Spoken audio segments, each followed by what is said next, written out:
Down to her last $400 and facing eviction after her ex-husband stopped sending support 3 months ago, Rachel Hartwell made a desperate gamble at a county foreclosure auction, bidding on a century-old sawmill that local contractors wouldn't touch with a 10-foot pole. What she discovered locked behind a false wall in the basement would not only change her life forever, but would unearth the hidden fortune of a timber baron whose disappearance in 1987 had become the town's darkest unsolved mystery, one that certain people had spent decades trying to keep buried. Before we jump back in, tell us where you're tuning in from, and if this story touches you, make sure you're subscribed, because tomorrow, I've saved something extra special for you. Rachel stood in the parking lot of Pinewood County Courthouse, staring at the final eviction notice trembling in her hands. 30 days. That's all she had left before she and her 6-year-old son, Oliver, would be out on the street. The morning sun felt too bright, too cheerful for a day like this. She folded the paper and shoved it into her jacket pocket, next to the stack of past-due bills she couldn't bear to look at anymore. Her phone buzzed. Another text from her sister in Boston. Any luck with the job search? Rachel didn't reply. There was no point explaining again that every position she'd applied for required either evening shifts she couldn't work because of Oliver's childcare needs, or qualifications she didn't have time to obtain while keeping them fed. At 31, Rachel had imagined a different life. She'd been 2 semesters away from finishing her architecture degree when she'd gotten pregnant. Marcus had promised they'd figure it out together, that he'd support her finishing school once the baby came. Instead, he'd left when Oliver was 18 months old, citing the pressure of fatherhood as too much to handle. The child support payments had been irregular at best, then stopped entirely when he moved to Nevada with his new girlfriend 6 months ago. She pulled her decade-old Subaru into a spot near the elementary school and waited. Through the chain-link fence, she could see Oliver on the playground, his sandy hair catching the light as he climbed the monkey bars. He was small for his age, quieter than other kids, and lately he'd started asking questions Rachel didn't know how to answer. Why don't we have a house like Tyler's? Why can't I do soccer this year? Is Daddy coming back? The school counselor had called last week. Oliver had fallen asleep in class again. The apartment Rachel could barely afford shared walls with a couple who fought until 3 in the morning, their screaming matches punctuated by slamming doors and breaking glass. Oliver's small bedroom offered no escape from the noise, and Rachel had taken to letting him sleep in her bed, both of them exhausted and jumpy. That evening, after a dinner of dollar store pasta, Rachel sat at her laptop scrolling through rental listings. Everything was too expensive, too far from Oliver's school, or in neighborhoods that made her stomach turn. She was about to close the browser when an unusual listing caught her eye. Commercial property foreclosure auction, historic Pinewood Sawmill, 3 acres with structures, starting bid $500, property sold as is. The photo showed a massive weathered building with faded red siding, its shake roof missing shingles and patches. The main structure stood 3 stories tall with a covered loading area and rusted rail tracks leading to what looked like massive barn doors. Behind it sat a smaller building labeled mill office and what appeared to be equipment sheds partially collapsed under decades of neglect. The property backed up to dense forest, and a creek ran along the eastern boundary. Rachel clicked through to the county records. The Pinewood Mill had operated from 1903 to 1987, when its owner, Theodore Crane, had vanished under mysterious circumstances. The property had passed through various hands afterward, each owner attempting and failing to revive the operation or convert it to something profitable. For the past decade, it had sat abandoned, accumulating tax liens until the county finally seized it. The location surprised her, only 20 minutes from Oliver's school, in an area that had once been the heart of the region's timber industry but now consisted mostly of state forest land and a handful of small communities. The town of Pinewood itself had shrunk from 3,000 residents in its heyday to barely 500 now. Rachel studied the numbers. Even in its dilapidated state, 3 acres with buildings that size should be worth more than a $500 starting bid. There had to be a catch: structural damage, environmental contamination, legal complications. But the listing mentioned none of these, just the ominous sold as warning that accompanied every foreclosure. She spent the next hour researching. The main sawmill building alone was over 12,000 square feet. If even partially sound, it could be converted into living space, or at the very least provide shelter while she figured out something more permanent. The property taxes were shockingly low for the acreage, probably because of the remote location and lack of development potential. It was insane. She had no construction skills, no experience with commercial properties, and barely enough money for the minimum bid. But the alternative, homelessness with a 6-year-old child, or moving into a dangerous neighborhood where Oliver would never be safe, felt worse. By midnight, Rachel had made her decision. She would attend the auction in the morning and see what happened. If she could get the property cheap enough, they'd at least have a roof over their heads and land that was theirs. Worst case, she could sell it later if things improved. She explained it to Oliver the next morning as they drove to the courthouse. "We're going to look at a special building today. It used to be a place where they cut wood into boards for building houses." "Is it like a tree fort?" Oliver asked, his eyes lighting up for the first time in weeks. "Sort of. It's very big and old, and it needs fixing, but it might become our new home." The auction room held maybe 30 people, most of them contractors and developers in work boots and flannel, clutching coffee cups and chatting about other properties. Rachel felt out of place in her thrift store blazer, clutching her bidder number with sweaty palms. When the auctioneer announced the Pinewood Mill property, an older man near the front row actually laughed. "Good luck with that death trap," he muttered to his companion. "Crane built that place on spite and secrets. It's cursed as far as I'm concerned." "We have a starting bid of $500, the auctioneer announced." "Do I hear 500? Rachel's hand shot up before she could second-guess herself. "500 to bidder 47. "Do I hear 600? The room remained silent. A woman in the back row whispered something to her partner, and they both shook their heads. "Going once, going twice." The auctioneer scanned the room with evident surprise. "Sold to bidder 47 for $500. Preparing and narrating this story took us a lot of time, so if you are enjoying it, subscribe to our channel, it means a lot to us. Now back to the story. As Rachel signed the paperwork in a daze, the county clerk, a middle-aged woman with reading glasses on a chain, gave her a long look. "The old Crane Mill," she said quietly, sliding the deed across the counter. "You know why nobody bid against you?" Rachel's stomach tightened. "What do you mean?" The clerk glanced around as if checking who might overhear. "Theodore Crane owned that mill for 40 years. Richest man in 3 counties. Then one day in October 1987, he just vanished. Never found a body, never solved the case. Some folks say he ran off with money he embezzled. Others say he was murdered by someone he'd crossed in business." She lowered her voice. "Either way, that property's got a reputation. Strange things happened there even before he disappeared.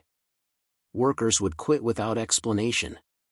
People reported seeing lights in the windows years after it closed. The last 3 owners all went bankrupt trying to do something with it." Rachel felt cold despite the warmth of the building.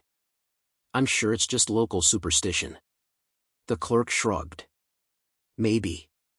My cousin does handyman work if you need help making it livable. His card's in your information packet." She hesitated, then added, "Just be careful out there.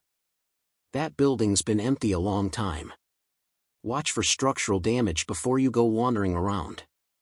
Oliver was ecstatic when Rachel explained they now owned a sawmill. "Can we live there? Can I explore the woods? Are there machines?" "We'll see," Rachel said, trying to match his enthusiasm while her mind raced with second thoughts. "First we need to make sure it's safe." The drive to the property took them through increasingly rural landscape. The paved road gave way to gravel, and the houses spread farther apart until they were driving through pure forest land. A weathered wooden sign reading Pinewood Mill EST 1903 marked the turnoff onto a rutted dirt road that wound through towering pines for a quarter-mile before opening into a clearing. Rachel's breath caught. The photographs hadn't prepared her for the sheer scale of the place.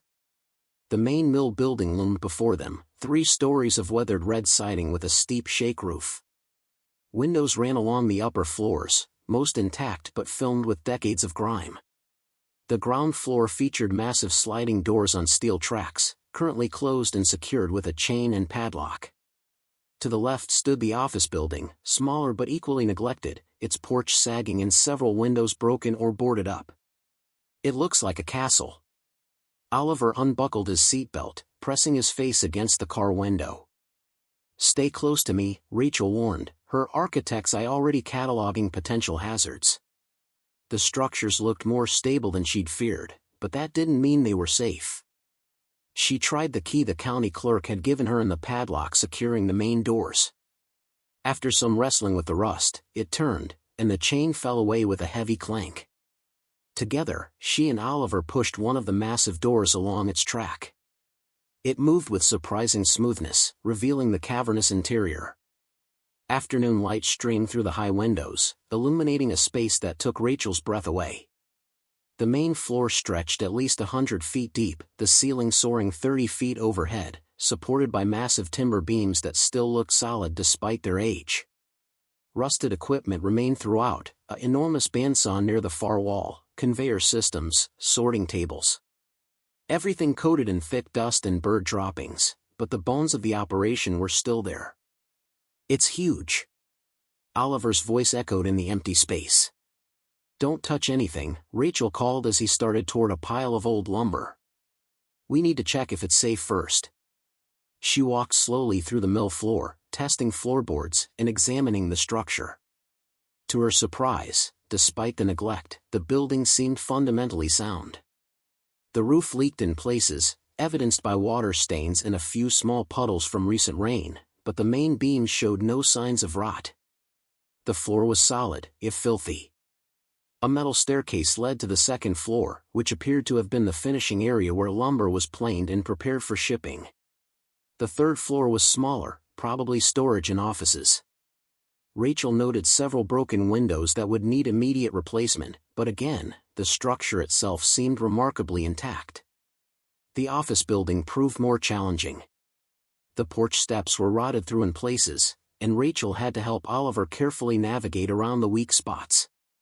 Inside, they found a reception area with a counter, several rooms that had served as offices, and a kitchen that made Rachel's apartment look luxurious by comparison. The furniture remained, desks, filing cabinets, even a coat rack with a moldering jacket still hanging from it, as if the workers had just stepped out for lunch and never returned. "Mom, there's a door here," Oliver called from a narrow hallway. Rachel joined him, finding a heavy wooden door with a deadbolt. This lock took a different key, and after trying several from the ring the clerk had given her, one finally worked. The door opened onto a steep wooden staircase descending into darkness. "Is that the basement?" Oliver asked, peering into the gloom. "Looks like it." "Stay here while I check it out." Rachel pulled out her phone, using its flashlight to illuminate the steps. They creaked ominously under her weight but held. The basement air smelled of earth and old wood, surprisingly dry for a space that had been sealed for years. At the bottom, she found herself in a low-ceilinged room that extended under the entire office building. More old furniture cluttered the space, broken chairs, filing cabinets, moldering cardboard boxes. Her light swept across the walls, catching on something unusual. The far wall looked different from the others. Where the other three walls were rough stone foundation, this one section had been finished with wooden planking, expertly fitted and varnished despite being in a basement. Rachel moved closer, running her hand along the smooth wood. Why would someone finish one wall in a basement that was clearly just used for storage? She knocked against it. The sound was hollow, definitely not solid stone behind the planks. Her fingers found a seam in the wood, barely visible but there when she looked closely.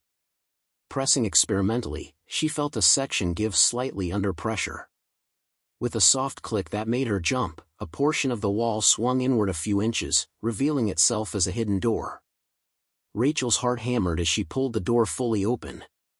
Beyond was not more basement, but a small room, maybe 10 feet square, with smooth concrete walls and a single bare light bulb hanging from the ceiling. A modern steel door with a combination lock stood in the far wall. She had just discovered Theodore Crane's secret room. And whatever he'd been hiding for nearly 40 years was locked behind that steel door. Rachel stood frozen in the hidden room, her phone's light barely cutting through the darkness.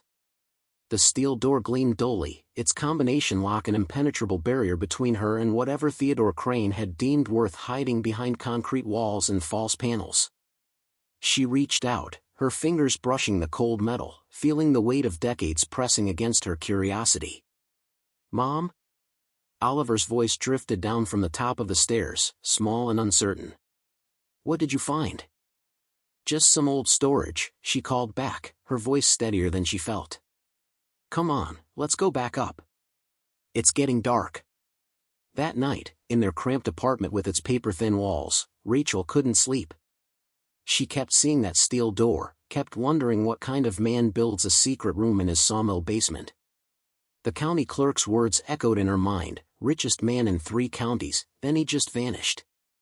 She pulled out her laptop and began searching for anything she could find about Theodore Crane. The local library's digitized newspaper archives yielded a surprising amount. Crane had inherited the sawmill from his father in 1947 at age 22 and transformed it from a modest operation into the largest timber processor in the region.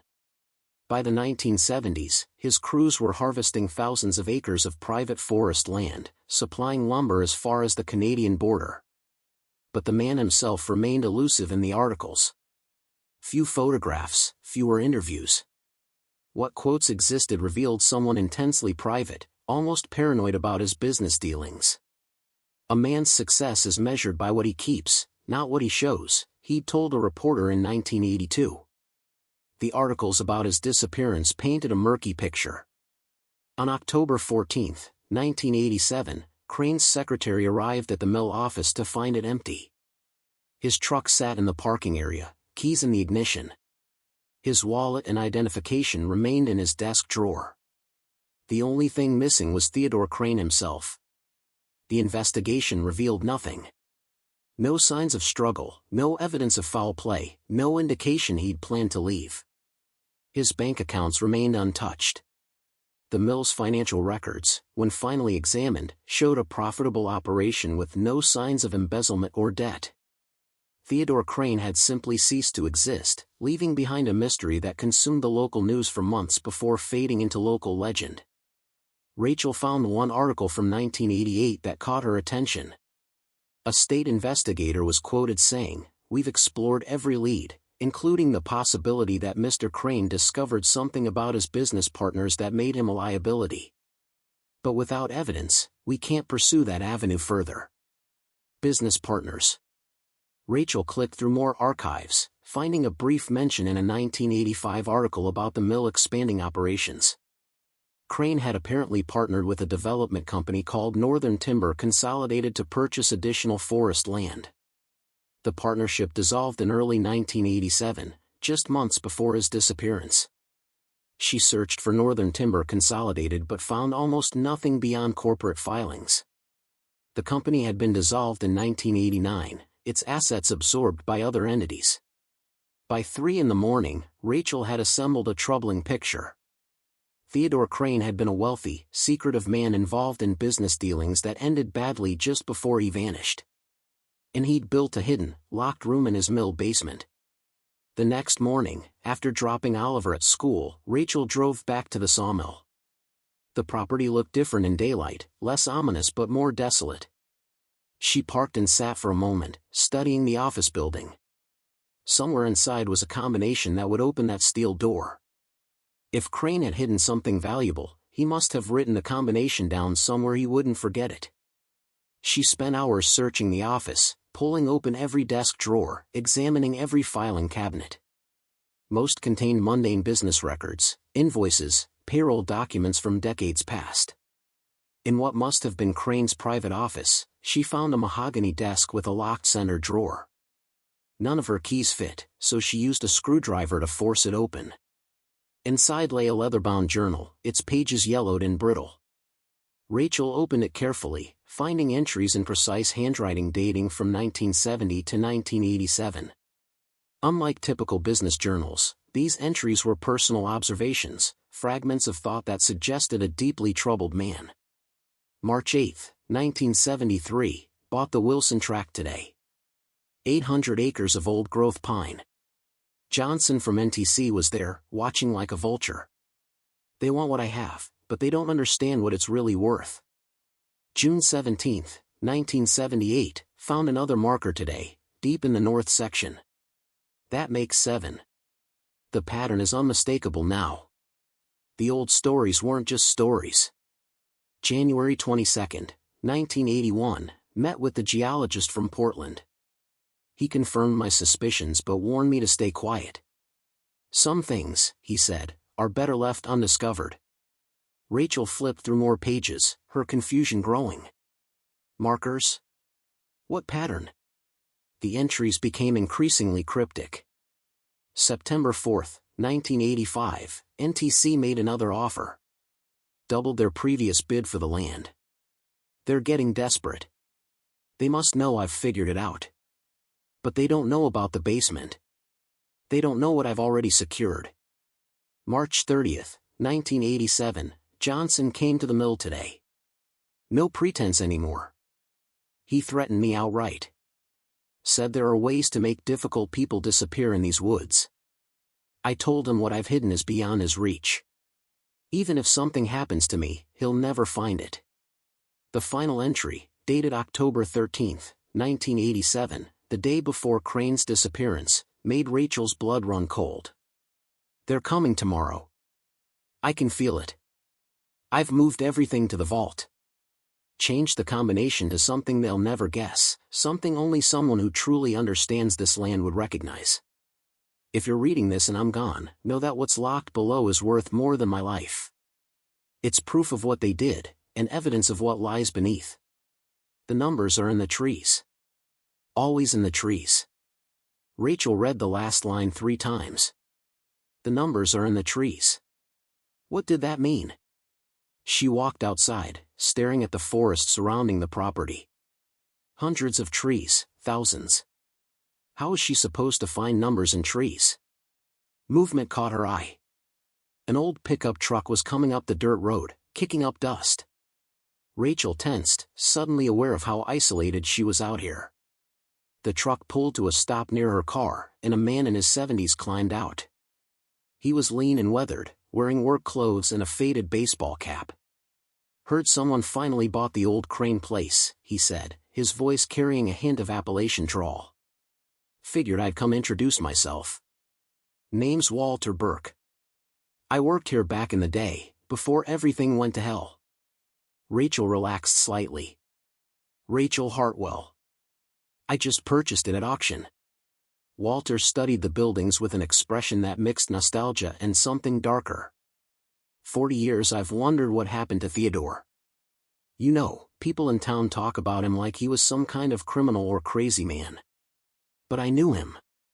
He was careful, sure. Private. But he wasn't crazy. He paused. Though toward the end, he was scared. Real scared. Scared of what? The people he'd gotten mixed up with. That northern timber outfit.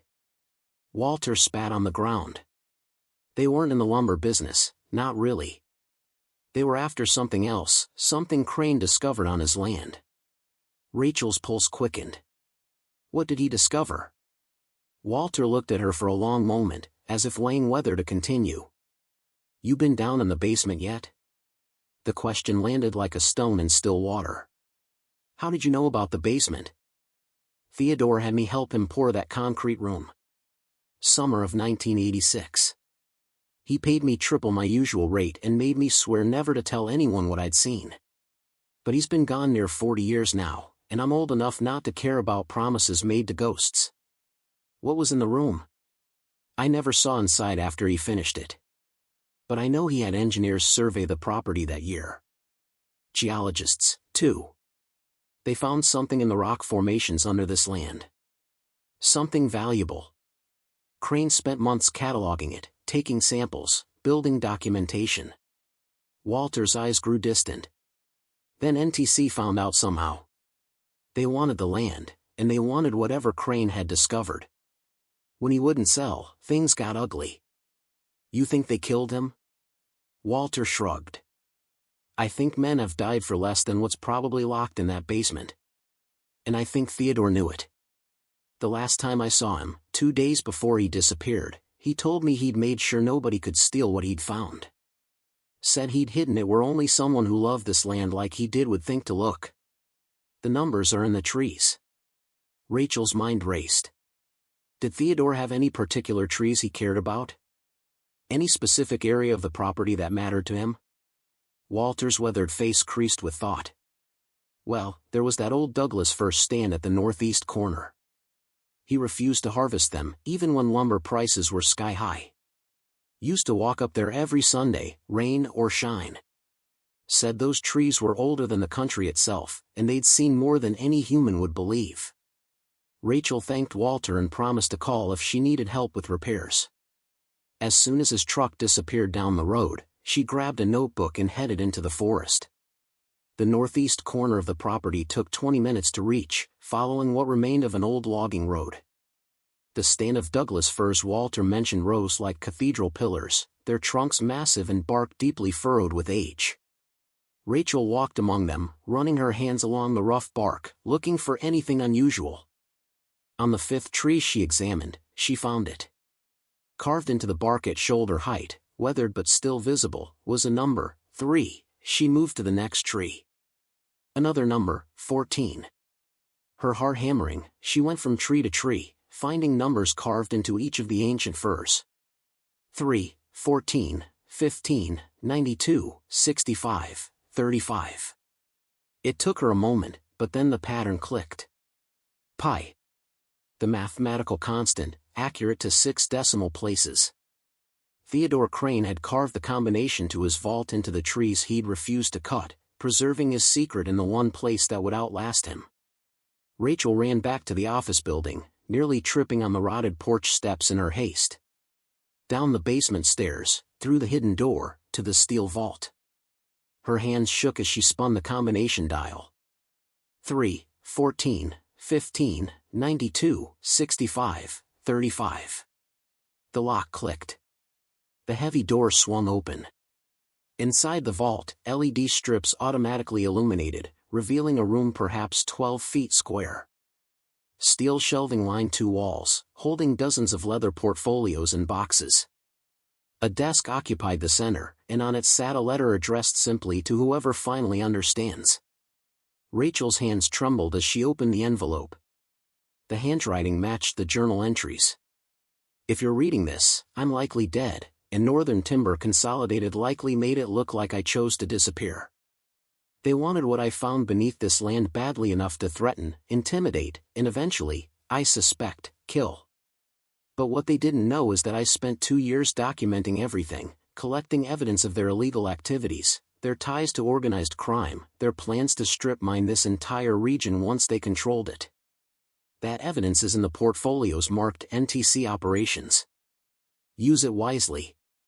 But that's not the real treasure. The real value is in the geological surveys and mineral samples. Beneath approximately 600 acres of this property lies one of the largest deposits of rare earth elements in North America. Elements essential for electronics, military technology, renewable energy systems. In 1987, this deposit was worth perhaps $20 million. By today's standards, given the increased demand and scarcity of these materials, it's worth hundreds of millions, possibly billions. I refused to sell to NTC because I knew what they'd do. They'd rip this land apart, poison the watershed, destroy the forest, and leave nothing but scars. This land has stood for thousands of years. The trees in the northeast grove are over 600 years old. They deserve better than to be sacrificed for corporate greed. My hope is that whoever finds this will understand what I tried to protect. Not just the monetary value, but the land itself. The streams that run clean, the old growth that still breathes, the granite bones of these mountains that hold more than minerals, they hold memory. Do what you think is right. But know that the moment you reveal this, powerful people will come. Some will offer money. Some will offer threats. Some will try to take it by force. Be careful. Be smart. And remember that some things are worth more than what they can be sold for. The letter was signed Theodore Crane and dated October 13, 1987. Rachel sat down hard on the concrete floor, the letter falling from her hands. She owned land worth potentially hundreds of millions of dollars. Land that had gotten a man killed. Land that powerful interests had been searching for since before she was born. She spent the next hour examining the portfolios. Crane had been meticulous. Geological surveys with exact coordinates of the rare earth deposit. Sample analyses from certified labs. Correspondence with universities confirming the composition and estimated value. And most damning, thick files documenting Northern Timber Consolidated's actual ownership structure, its ties to organized crime families in Chicago and Seattle, its pattern of acquiring land through intimidation and fraud. There were photographs, too. Men in expensive suits meeting in parking lots. License plates, dates, locations. Crane had documented everything like a man building a legal case, which Rachel realized he probably had been. One photograph made her pause. A younger Walter Burke, shaking hands with a man in a suit. The caption read Walter with Johnson from NTC, 1986. The same Johnson who had threatened Crane. Walter had known exactly who these people were because he'd met them. Rachel's phone rang, making her jump. It was Oliver's school. His teacher sounded apologetic. "Miss Hartwell, I'm sorry to bother you, but Oliver seems to have a fever. Could you come pick him up?" Reality crashed back. She had a sick child, $400 to her name, and 30 days before eviction from an apartment she could no longer afford. She was sitting in a basement vault on property worth a fortune, holding evidence of a 40-year-old murder, and she had absolutely no idea what to do with any of it. She carefully locked everything back in the vault, sealed the hidden door, and drove to pick up Oliver. He was pale and warm, his small body trembling. The school nurse suggested it might be flu. "We don't have a home yet," Oliver mumbled as Rachel buckled him into the car. "Are we going to the apartment?" Rachel looked at her son's flushed face and made a decision. "No, sweetheart. We're going to our new home. To the Sawmill." She stopped at a pharmacy for children's fever medicine and flu supplies, then at a hardware store for camping equipment, cleaning supplies, and basic tools. Her credit card protested but went through. Back at the Sawmill, she set up a makeshift bedroom in Crane's old office, the one room that seemed cleanest and most secure. She scrubbed surfaces, hung sheets over the broken windows, and made a nest of sleeping bags and blankets for Oliver. As her son slept fitfully, Rachel sat on the sagging porch and watched the sun set through the trees. Walter Burke's truck appeared on the road again, pulling to a stop in the clearing. He climbed out slowly, and this time there was no friendliness in his expression. "Found the vault, did you?" Rachel stood, her body tense. "You knew what was down there all along." "I knew Crane had built something. I knew he was documenting NTC's activities." Walter stopped at the bottom of the porch steps. "What I didn't know until today was that you'd actually figure out the combination. Most people would have given up, sold the property to the first buyer who came along. That's what the previous owners did. They never even found the hidden room." "The previous owners," Rachel said slowly, understanding dawning. "They were bought out by NTC, weren't they? Or companies connected to NTC?" Walter nodded. "Different names, same money. They've been trying to acquire this land for 40 years. Every time it goes up for auction, they send someone to buy it. But this time, you got there first with your $500 bid." He smiled without humor. "They're going to be very unhappy when they find out." "Are you working for them?" "No." The word was firm. "I worked for Theodore Crane, and I respected him. When he disappeared, I kept my mouth shut because I have grandkids and I wanted to see them grow up. But I've been watching this property ever since, waiting to see if anyone would be smart enough to find what he hid." "Why are you telling me this?" "Because you have a choice to make, and you need to understand what you're up against." Walter climbed the porch steps and sat on the railing. "That deposit under your land is worth somewhere between $90 million and $200 million, depending on current market prices and extraction costs. NTC's successor companies know it's here somewhere in this region. They've spent decades trying to find the exact location. Crane's surveys would tell them precisely where to dig. So they'll come after me. They'll start with money. Offer you more than you ever dreamed of for the property. When that doesn't work, they'll try intimidation. Legal pressure, code violations, environmental claims, anything to force you out. Walter met her eyes. And if that doesn't work, well, Theodore Crane disappeared for a reason. Rachel thought of Oliver sleeping inside, fever-flushed and vulnerable. She thought of the eviction notice, the past due bills, the years of struggling alone. What if I sold it? Took the money and disappeared somewhere safe? You could try. But Crane's evidence against them is in that vault too, isn't it? They can't let that surface. Even if you sold the land, they'd need to make sure you never talked about what you found. The truth settled over Rachel like a weight. The moment she'd opened that vault, she'd stepped into something she couldn't easily escape. Theodore Crane's legacy wasn't just the land and its hidden wealth. It was the knowledge of what had been done to acquire it, and the danger that knowledge represented. Theodore believed this land was worth protecting, Walter said quietly. Not because of the minerals, but because of what it was. The old growth, the clean water, the granite mountains. He thought maybe someday someone would find his vault who'd understand that some things shouldn't be ripped apart for profit, no matter how much money they're worth. Rachel looked out at the forest darkening in the twilight, at the massive sawmill building that had stood for over a century, at the land that had kept its secrets for 40 years while waiting for someone to understand. I need to think, she said finally. Walter stood to leave. Think fast. Someone will have noticed by now that a new owner finally took possession. They'll be coming soon. He paused at his truck. And Miss Hartwell? Lock your doors at night. These woods get dark, and not everyone who walks them means well. After his taillights disappeared, Rachel went inside to check on Oliver. His fever had broken slightly, and he was sleeping more peacefully. She sat beside him in the gathering darkness, listening to the old building settle around them, wondering if she'd made a terrible mistake or if she'd finally found what she'd been searching for all along, a place to stand her ground. Oliver's fever broke completely by the third morning. Rachel woke to find him sitting on the office floor, drawing pictures of the sawmill with crayons she'd bought at the hardware store. The morning light streamed through the dusty windows, catching particles of sawdust that still floated in the air after a century of cutting timber. I like it here, Oliver said without looking up from his drawing. It's quiet. I can hear the birds. Rachel made them breakfast on a camping stove, instant oatmeal and orange juice from a cooler.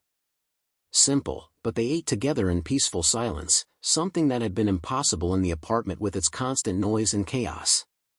Through the window, she watched a deer pick its way across the clearing, stopping to nibble at the overgrown grass near the main mill building. The knock came at 9:30. Professional, measured, neither aggressive nor timid. Rachel opened the door to find a woman in her 50s wearing an expensive pantsuit that looked absurdly out of place against the backdrop of weathered lumber and forest. A black sedan was parked beside Rachel's aging Subaru. Miss Hartwell? I'm Jennifer Morrison, representing Cascade Resource Development. The woman's smile was practiced but not unkind. I hope I'm not catching you at a bad time. I'm a bit busy, Rachel said, not inviting her in. I'll be brief then.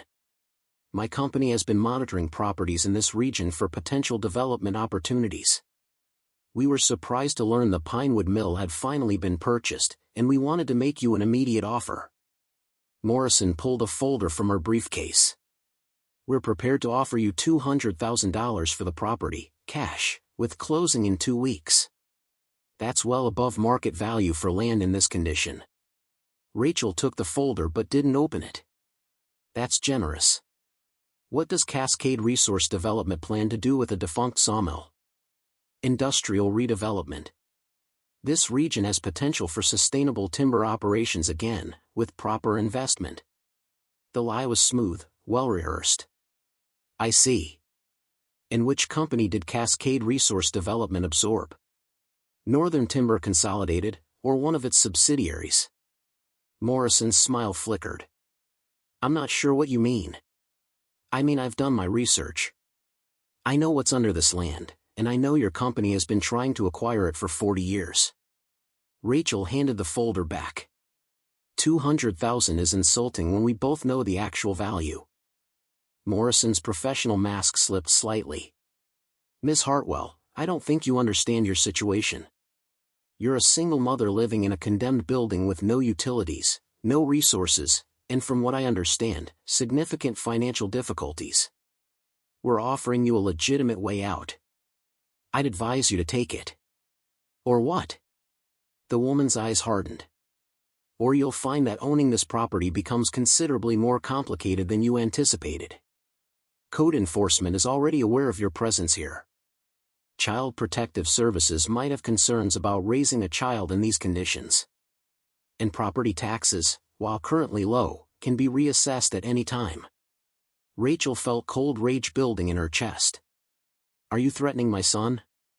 I'm offering you money for land you can't afford to keep. What happens after you refuse is simply consequence. Morrison returned to her car, but paused before getting in. You have 1 week to reconsider. After that, the offer drops to $50,000. And Ms. Hartwell? Theodore Crane thought he could protect this land too. Ask yourself how that worked out for him. Rachel watched the sedan disappear down the dirt road, her hands shaking with anger and fear. Inside, Oliver was still drawing, oblivious to the threat that had just been delivered. She pulled out her phone and called the only person she thought might help. Dr. Ellen Hayes answered on the third ring. Rachel had found her name in Crane's files, a geologist from Oregon State University who had surveyed the property in 1986. She was retired now, living in Portland, but her voice on the phone carried the sharp clarity of someone whose mind remained formidable. Theodore Crane's property? Dr. Hayes said when Rachel explained who she was. I wondered if anyone would ever figure out what he was protecting. Are you calling about the rare earth deposit? I'm calling because the companies that likely killed Theodore Crane just threatened my 6-year-old son if I don't sell them this land. Silence on the line, then, come to Portland. Bring Crane's documentation. We need to talk in person. Rachel loaded Oliver and a backpack full of copies from the vault into her car. The 3-hour drive to Portland gave her time to think, to plan, to understand what she was really fighting for. It wasn't just the money, though God knew she needed it. It was the principle that some things, land, legacy, truth, shouldn't be taken by force and intimidation. Dr. Hayes lived in a modest house in the Pearl District, her living room dominated by bookshelves and geological samples displayed like art. She was 78, with steel-gray hair and hands marked by decades of fieldwork. Oliver immediately gravitated toward a display of fossils while Rachel spread Crane's surveys across the dining table. Dr. Hayes studied them with professional intensity, occasionally making notes or cross-referencing with her own records. These are even more comprehensive than what Theodore showed me in 1986. He must have spent years refining the surveys. She looked up at Rachel. Do you understand what you have here? A rare earth deposit worth somewhere between $90 and $200 million. More than that. You have one of the purest deposits of neodymium and dysprosium in North America. These elements are critical for everything from electric vehicle motors to wind turbines to military guidance systems. Right now, 90% of global supply comes from China, which creates massive strategic vulnerability for the United States. Dr. Hayes tapped the surveys. A domestic source of this size and purity would be worth far more than money. It would be worth national security. Rachel felt the weight of that settling over her. So what do I do? You have 3 options. 1. You sell to Cascade and their criminal backers for whatever they'll pay, knowing they'll strip mine it with no environmental controls and walk away with billions while leaving poison land behind. 2. You try to develop it yourself, which would require capital you don't have and expertise in mining you don't possess. Or 3. You leverage what you have for maximum impact. How? Dr. Hayes smiled. You go public. You contact the Department of Interior, the EPA, senators who care about domestic mineral security. You make this land and its resources a matter of public record before Cascade can bury it again. You force a transparent process where environmental protections are mandatory and the land's value benefits more than just corporate shareholders. They'll come after me harder if I do that. Probably. But they'll have a much harder time making you disappear if you're headline news. And if you position this right, you could negotiate a deal where the minerals are extracted responsibly, you receive fair compensation, and the land itself is protected for future generations. Dr. Hayes pulled out a business card. This is a friend of mine at the Washington Post.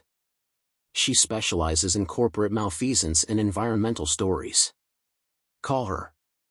Rachel stayed in Portland for 2 days, meeting with Dr. Hayes's network of geologists, environmental lawyers, and journalists. They helped her understand the full scope of what she possessed, not just Theodore Crane's evidence and surveys, but leverage over an entire industry. By the time she drove back to Pinewood, she had a strategy. The sawmill looked different when she returned, more like home than ruins. Maybe it was just perspective, or maybe it was the realization that this place represented something worth fighting for. She spent the evening organizing the vault's contents, scanning documents, creating redundant backups stored in multiple secure locations. If something happened to her, the truth would still come out. Walter Burke showed up the next morning with lumber, tools, and his nephew Mike, who turned out to be a skilled carpenter. "Heard you had some visitors," Walter said, "already measuring boards for window repairs. Figured you might need some help making this place more secure." "I can't pay you." "Didn't ask you to. Theodore was my friend. This is for him." Over the following week, Rachel watched the sawmill transform. Walter and Mike repaired the office building's porch, replaced broken windows, and reinforced doors with new locks. They cleared debris from the main mill floor and inspected the structural beams, declaring them sound. Other people from town started appearing: a retired plumber who got the building's old water system functioning, an electrician who volunteered to install basic wiring, a teacher from Oliver's new school who brought donated furniture. "Small towns remember their own," an older woman named Grace explained while helping Rachel clean decades of grime from the office kitchen. "Theodore Crane employed half this town at one time or another. When he disappeared, a lot of people lost their jobs, their livelihoods. NTC promised to reopen the mill, but they never did. They just wanted the land." She scrubbed at a stubborn stain. "Folks around here know what you're up against. We didn't help Theodore when he needed it, and we've regretted that for 40 years. We're not making that mistake again." The community support was overwhelming and humbling. Rachel had expected to fight alone, but instead found herself surrounded by people who understood that protecting this land meant protecting something larger than one person's property rights. It meant standing against the kind of corporate predation that had hollowed out rural communities across America. 10 days after Morrison's visit, Rachel received an email from the journalist Dr. Hayes had connected her with. "We're ready to publish. Are you?" Rachel read the draft article 3 times. It laid out everything: Theodore Crane's disappearance, Northern Timber Consolidated's criminal connections, the rare earth deposit, and Cascade Resource Development's intimidation tactics.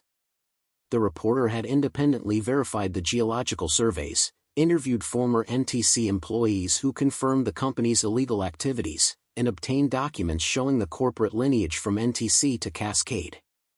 The article would run in 2 days, giving Rachel time to prepare for the fallout. She called Oliver into the office that evening. He was healthier now, his cheeks pink with color that had nothing to do with fever. The clean air and space to run had transformed him in just weeks. "Oliver, I need to tell you something important. Some people are going to be very angry with us soon because of this land. There might be news stories, maybe people asking questions. It could be scary." Oliver considered this seriously. "Because of the treasure in the basement?" Rachel blinked. "You knew about that?" "I heard you talking to Dr. Hayes." "I'm not a baby, Mom. I know there's something valuable here. He looked around the office, which now felt cozy with rugs and furniture the community had donated. But this place is valuable too, isn't it? Even without the treasure. Yes, sweetheart. It is. Then we should keep it. Because it's ours, and we don't let bullies take our stuff. Rachel pulled her son close, amazed once again by children's ability to cut through complexity to essential truth. The article ran on a Tuesday morning. By noon, Rachel's phone had exploded with calls from lawyers, mining companies, government officials, and media outlets. She ignored most of them, having prepared a single statement that she emailed to relevant parties. The Pinewood Mill property and its resources will be developed in a manner that prioritizes environmental protection, community benefit, and transparent process. All offers will be considered through proper legal channels. Intimidation and threats will be reported to federal authorities. Morrison appeared that afternoon, her professional composure finally cracked. You've made a serious mistake. Do you have any idea who you're up against? Yes, Rachel said calmly. I do. I have 40 years of documentation proving exactly who I'm up against. And now, so does the FBI. She handed Morrison a business card. That's my attorney. All future communications go through her. Morrison's jaw tightened. This isn't over. No, but it's transparent now. That's the difference. After Morrison left, Rachel walked out to the northeast grove where Theodore Crane had carved his combination into ancient trees. The Douglas firs stood unchanged, their bark still bearing the numbers that had protected his secrets. She ran her hand along the rough trunk of the first tree, feeling the continuity of what Crane had tried to preserve. He had understood something Rachel was only beginning to grasp, that land wasn't just about ownership or resources. It was about stewardship, about protecting something for people you'd never meet, generations you'd never know. The rare earth elements had been in the ground for millions of years. They could wait a while longer while proper protections were put in place. Over the following months, Rachel negotiated with the Department of Interior and the EPA, working with environmental lawyers to structure a deal that would allow responsible mineral extraction while preserving the old-growth forest and protecting the watershed. The deposit's strategic value to national security gave her unexpected leverage. The government wanted domestic rare earth production, but they also wanted it done right. The financial settlement, when finalized, gave Rachel 40% of the mineral rights value, $36 million, with the remainder going to a trust that would fund environmental monitoring and community development in Pinewood for the next 50 years. Cascade Resource Development faced federal investigation for racketeering and criminal conspiracy.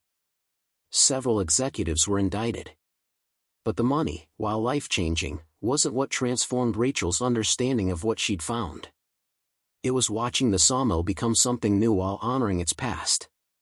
With proper investment, the main building was converted into a community center and museum documenting the region's timber history. Part of it became a workshop space where local artisans could learn traditional woodworking. The office building became Rachel's actual home, renovated with care to preserve its character while making it comfortable. Oliver's room overlooked the forest, and he'd declared the old mill building his personal castle. He'd made friends in town, joined the local 4-H club, and started talking about becoming a forest ranger when he grew up. On a cool October evening, exactly 1 year after Theodore Crane's final journal entry, Rachel stood on her repaired porch and watched the sun set through the ancient Douglas firs. Walter Burke sat in a rocking chair beside her, content in companionable silence. "You did right by this place," he said finally. "Theodore would have approved." "I almost sold it," Rachel admitted. "That first week, when Morrison came with her threats, I was terrified.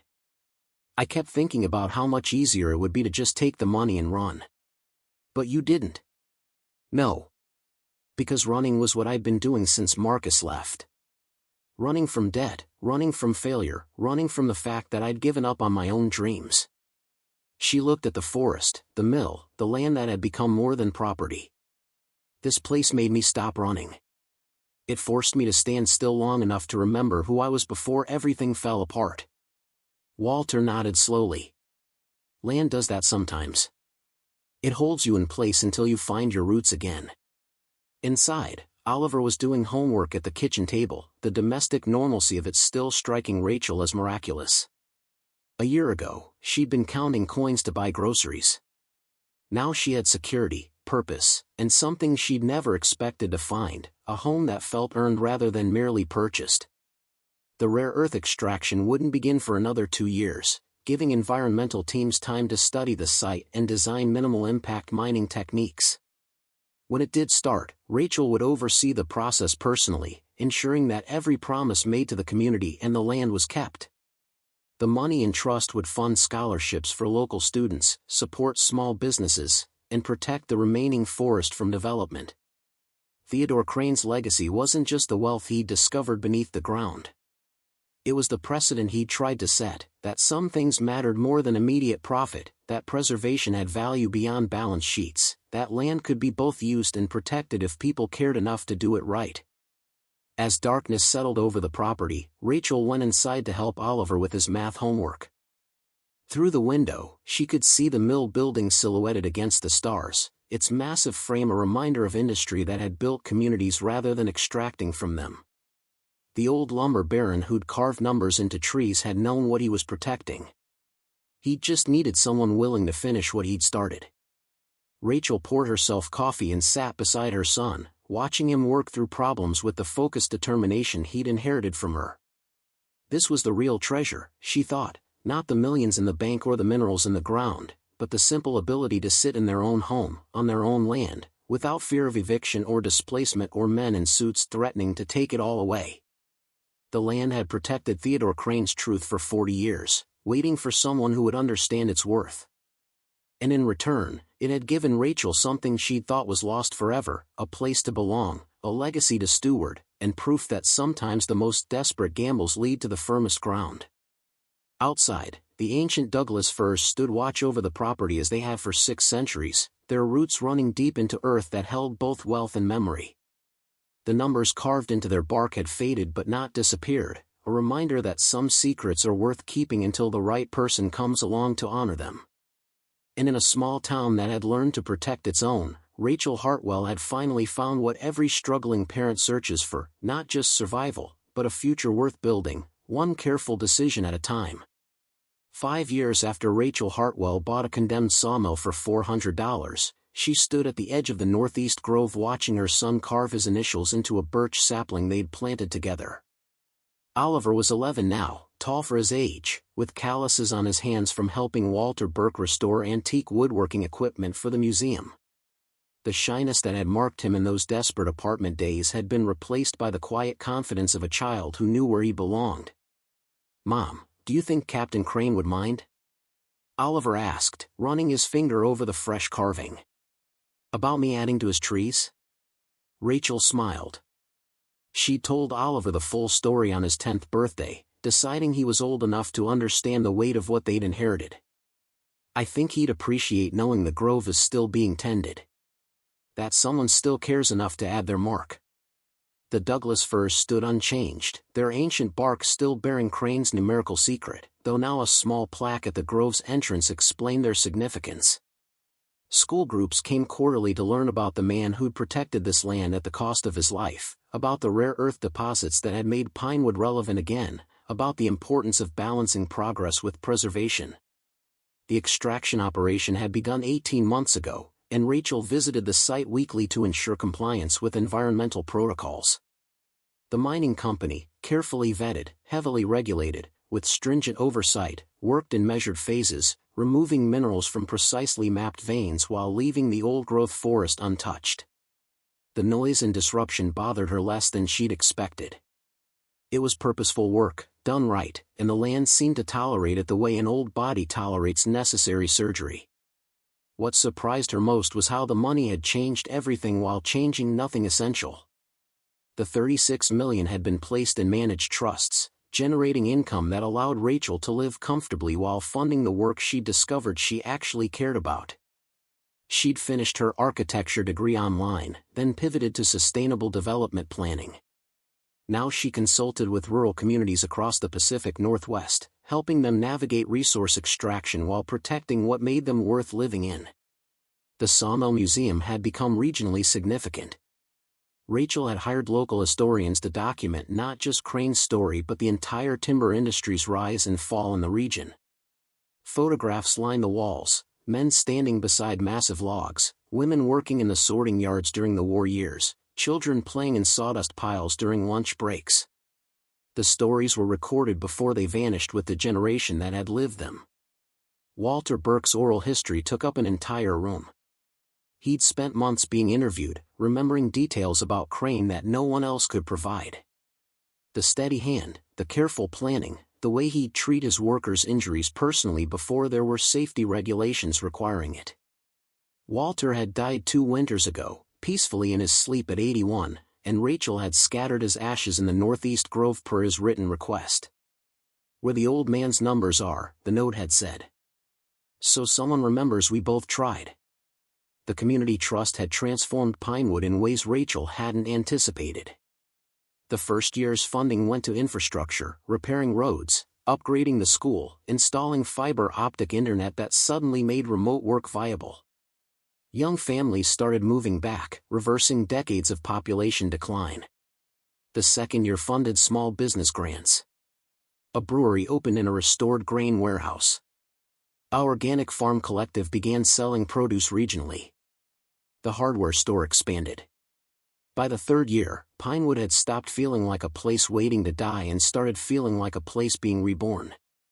Rachel walked back toward the sawmill, Oliver ranging ahead to check the bee boxes they'd installed near the meadow. The property had become a working demonstration of integrated land use, forest conservation, mineral extraction, agriculture, education, and community space, all occupying the same acres without destroying what made them valuable. The office building where she'd camped with a feverish Oliver that first terrifying week was now a proper home. The rooms had been renovated with care, preserving original woodwork while adding modern necessities. Oliver's room overlooked the forest, his walls covered with maps and sketches of native trees. He wanted to be a forest ecologist, he'd announced recently, which made perfect sense for a child raised understanding that land held stories worth studying. In Rachel's study, Theodore Crane's original journals occupied a place of honor in a climate-controlled case. She'd read them so many times she could quote passages from memory. His transformation from ambitious mill owner to protector of something larger than profit tracked across yellowing pages, showing how place could change a person if they paid attention long enough. One entry, dated July 4, 1982, had become particularly meaningful. "Watched the firs today during the town fireworks. While everyone celebrated independence, I thought about dependence, how we depend on this land, these trees, this water, and pretend we don't. Real independence would be admitting that dependence and taking care of what sustains us. But that's a longer revolution than most people want to fight." Rachel had used that quote in testimony before Congress when rare earth extraction regulations were being debated. The phrase "longer revolution" had caught fire among environmental advocates, becoming shorthand for the patient work of protecting resources while using them responsibly. Theodore Crane, who'd died unknown and unmourned except by a handful of former employees, had become posthumously influential in ways he never could have imagined. The legal battles with Cascade Resource Development had taken 3 years to fully resolve. 2 executives had been convicted of racketeering and served federal time. The company itself had been dissolved, its assets seized and sold. Some of that money had funded additional environmental protections across the region, a fitting irony that Rachel appreciated. Jennifer Morrison, the polished woman who'd threatened Rachel that first week, had turned state's evidence and received immunity. She'd been a lawyer following orders, she claimed, not understanding the full scope of her employer's criminal activities. Rachel had chosen to believe her, or at least to not pursue vindictiveness. Some battles weren't worth continuing after victory was achieved. The real triumph had come in how Pinewood's model spread. Other rural communities with resource deposits began contacting Rachel, asking how to balance extraction with preservation, how to ensure local benefit rather than corporate exploitation. She'd helped draft model legislation that 3 states had adopted, creating frameworks for transparent, community-centered resource development. It wasn't perfect. There were still fights with regulators, still companies trying to cut corners, still moments when Rachel wondered if the compromise was worth it. But then she'd walk through Pinewood's downtown and see the new playground funded by trust money, the youth center where Oliver volunteered teaching younger kids about forest ecology, the medical clinic that had reopened after 15 years shuttered, and she'd remember why Theodore Crane had thought some things were worth dying to protect. On a cool September evening, Rachel hosted the annual Crane Legacy Dinner at the museum. It had become tradition, a gathering of everyone who'd helped transform the property and the town. Grace, now in her 80s, held court at one table, telling younger residents about the old days when the mill ran 3 shifts and the town hummed with prosperity. Dr. Ellen Hayes came from Portland, still sharp as broken granite, arguing good-naturedly with the mining engineers about extraction techniques. Oliver moved between tables with easy confidence, carrying plates and refilling water glasses, comfortable in a crowd in ways Rachel still sometimes envied. He'd become the unofficial tour guide for school groups, able to explain both the history and the science with precocious clarity.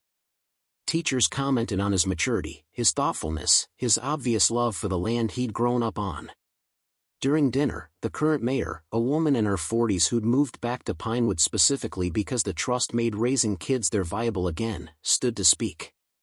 5 years ago, most of us thought this town was finished. We'd watched our children leave because there was nothing to stay for, watched businesses close, watched the future shrink every year. She gestured around the restored mill building. Rachel Hartwell could have sold this property and disappeared. She could have taken the easy money and the safer path. Instead, she fought for something bigger than personal gain, and she showed us what's possible when we stop accepting that rural communities have to die so corporations can profit. The applause was genuine, but Rachel felt the familiar discomfort with being celebrated. She hadn't done this alone, and the Leoneizing always felt incomplete without acknowledging Theodore Crane, Walter Burke, Dr. Hayes, the lawyers who'd worked partially pro bono, the community members who'd supported her when she'd been a stranger with a desperate plan. When the speeches ended and people drifted toward dessert, Rachel slipped outside to the porch where she'd first faced Jennifer Morrison's threats. The mill was lit up now, its windows glowing warmly, music and conversation drifting out into the autumn darkness. Beyond the lights, the forest stood in shadow, permanent and patient. "You look contemplative." Dr. Hayes joined her, moving slowly with a cane but still present at 83. "Second thoughts?" "No. Just remembering how scared I was that first week. I kept thinking I'd made a terrible mistake, that I'd endangered Oliver for nothing." "Fear is appropriate when the stakes are real," Hayes said. "You had every reason to be terrified. But you were also brave enough to be terrified and still fight back." "I don't feel brave. I feel lucky that I stumbled into this and had people who helped me understand what I'd found." Hayes laughed, a dry sound like wind through pine needles. "Luck is preparation meeting opportunity, as the saying goes. But I prefer Theodore's version." She pulled a folded paper from her jacket. "I found this in my files recently. A letter he sent me in 1986, after the first surveys." Rachel took the paper carefully. Crane's handwriting was immediately recognizable. "Dr. Hayes, thank you for your discretion regarding our findings. I know I'm asking you to sit on potentially career-making research, and I appreciate your integrity in honoring my request. I've spent considerable time thinking about what we owe to the land versus what we owe to progress, and I've concluded they're not actually opposing forces if we're willing to be patient. Somewhere, someday, someone will take possession of this property who understands that some wealth is measured in what you preserve rather than what you extract. I'm preparing for that person, whoever they turn out to be. I hope I'm right that they exist." Rachel read the letter twice, emotion tightening her throat. Theodore Crane had believed in her before she existed, had built his entire strategy around faith that someone would eventually care enough to do this right. "He was right," Hayes said quietly. "You were that person. And now Oliver's generation will grow up seeing that stewardship is possible, that communities can survive on their own terms, that legacy matters more than quarterly profits." Inside, Oliver was showing a group of younger children the mill's antique saw blades, explaining how different teeth patterns were used for different wood types. His voice carried through the open door, confident and enthusiastic, and Rachel felt the weight of continuity settle over her like a blanket. This place would outlast her, just as it had outlasted Crane. The work of protecting it would pass to new hands, new generations, new people who hadn't been born yet but would inherit the longer revolution that Crane had started and Rachel had continued. The party wound down near midnight. Rachel and Oliver walked the last guests to their cars, then stood together in the clearing as taillights disappeared down the dirt road that was now properly graded and maintained. "Do you think we'll always live here?" Oliver asked, his voice carrying the uncertainty of approaching adolescence. "Like, even when I'm grown up?" Rachel considered the question honestly. "I don't know, sweetheart. You'll make your own choices about where you want to be. But this place will always be here for you, and it'll always be part of who you are." "Good." Oliver looked up at the stars scattered across the dark sky. "Because I like knowing where I'm from. Tyler at school, his family moves every few years for his dad's job, and he says it's like he doesn't have roots anywhere. But I have roots here. I can show people the tree where I carved my name, and the mill my mom saved, and say this is mine, this is where I belong." They walked back to the house together, and Rachel helped Oliver with weekend homework at the kitchen table they'd refinished together from salvaged mill oak. The domestic rhythm of it still sometimes stopped her, the simple normalcy of being a parent in a home they owned, on land that held both history and future. Later, after Oliver was asleep, Rachel walked down to the basement. The vault stood open now, its contents mostly transferred to the museum archive. But she still came here sometimes, to the concrete room where Theodore Crane had made his final stand against forces that had probably killed him. A new addition occupied one corner, a memorial plaque that Rachel had commissioned. It bore Crane's name, dates, and a single line: "He loved this land enough to die protecting it, and believed someone would love it enough to continue his work." Below that, Walter Burke's name had been added after his death, with the words, "He remembered when others chose to forget." Rachel ran her fingers over the engraved bronze, feeling the continuity of purpose that connected her to these men she'd never met but somehow knew intimately through their choices and sacrifices. The land had kept their secrets until someone came along who would honor them. And in return, the land had given Rachel something she'd lost in the years of struggle and fear: a sense of purpose larger than survival, a legacy worth stewarding, and proof that sometimes the most desperate gambles plant seeds that grow into forests. She climbed back upstairs, locked the office door, and stood for a moment on the porch breathing the night air. The sawmill loomed in darkness, its massive frame a reminder of industry that had built rather than destroyed, that had employed rather than exploited, that had understood profit didn't have to mean pillage. Tomorrow she'd meet with the Extraction Oversight Committee. Next week she'd testify in another state about community-centered resource development. The work continued. The longer revolution fought in incremental victories and patient defense of principles that seemed old-fashioned to people who measured success in quarters rather than generations.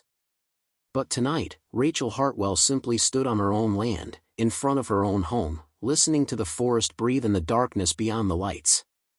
The Douglas firs held their watch, their roots running deep into earth that had sustained them for 6 centuries and would sustain them for 6 more if people cared enough to let them stand.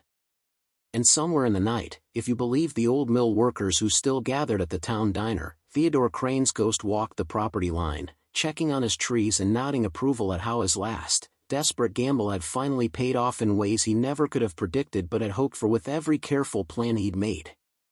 The land remembered. The land endured. And the people who loved it enough to fight for it found that it gave back more than it asked, if they were patient enough to listen and brave enough to stand their ground when easier paths beckoned.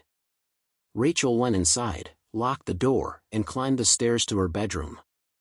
Through the window, she could see stars scattered across the sky like the numbers Theodore Crane had carved into ancient bark, a code, a promise, a legacy that asked only to be understood and honored by whoever came next. Up next, you've got 2 more standout stories right on your screen. If this one hit the mark, you won't want to pass these up. Just click and check them out. And don't forget to subscribe and turn on the notification bell so you don't miss any upload from us.